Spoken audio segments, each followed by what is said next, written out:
இன்றைக்கி நம்ம என்ன பார்க்க போகிறோன்னா பாசிப்பருப்பை வச்சு ரொம்ப ஈஸியான பயிர் துவையல் எப்படி செய்கிறதுன்னு பார்க்க போகிறோம். இந்த துவையல் எனக்கு ரொம்ப ரொம்ப பிடிக்கும். இந்த துவையலை காரக்குழம்பு புளிக்குழம்புக்கெல்லாம் வச்சு சாப்பிட்லாம், ரொம்ப சூப்பராக இருக்கும்.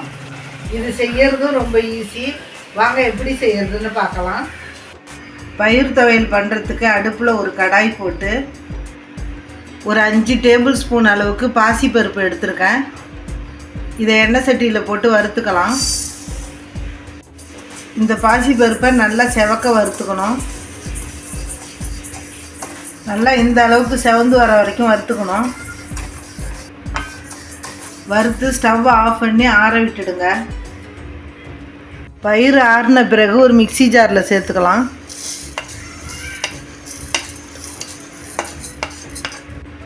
அரை மூடி தேங்காய் துருவி போட்டுக்குங்க.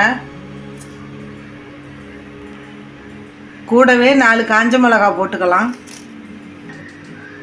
2-3 பல்லு பூண்டு உரித்து போட்டுக்குங்க. தேவையான அளவு கல் உப்பு போட்டுக்கலாம். அரைப்படுறதுக்கு மட்டும் 1/2 டம்ளர் தண்ணி ஊற்றிக்கலாம். இதை க்ளோஸ் பண்ணி நல்லா அரைச்சி எடுத்துகிட்டு வந்துடலாம்.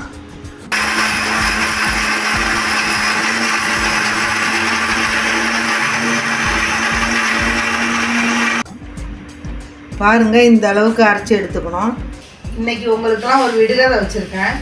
அது என்னென்னா, தாடிக்காரன் மீசக்காரன் கோயிலுக்கு போனால் வெள்ளைக்காரன் அவன் யார்? திரும்பவும் சொல்கிறேன், தாடிக்காரன் மீசக்காரன் கோயிலுக்கு போனால் வெள்ளைக்காரன் அவன் யார்? ஆன்சர் தெரிஞ்சால் கமெண்டில் சொல்லுங்கள். இதை நம்ம ஒரு பவுலுக்கு மாற்றிக்கலாம்.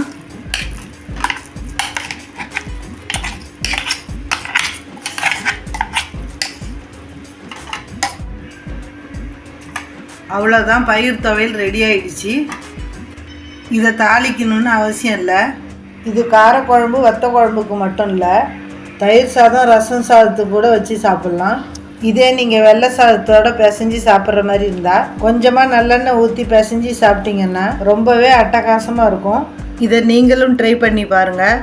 அம்மாஸ் குட்டி கிச்சனுக்கு லைக், ஷேர், கமெண்ட், சப்ஸ்கிரைப் பண்ணுங்கள். நன்றி, வணக்கம்.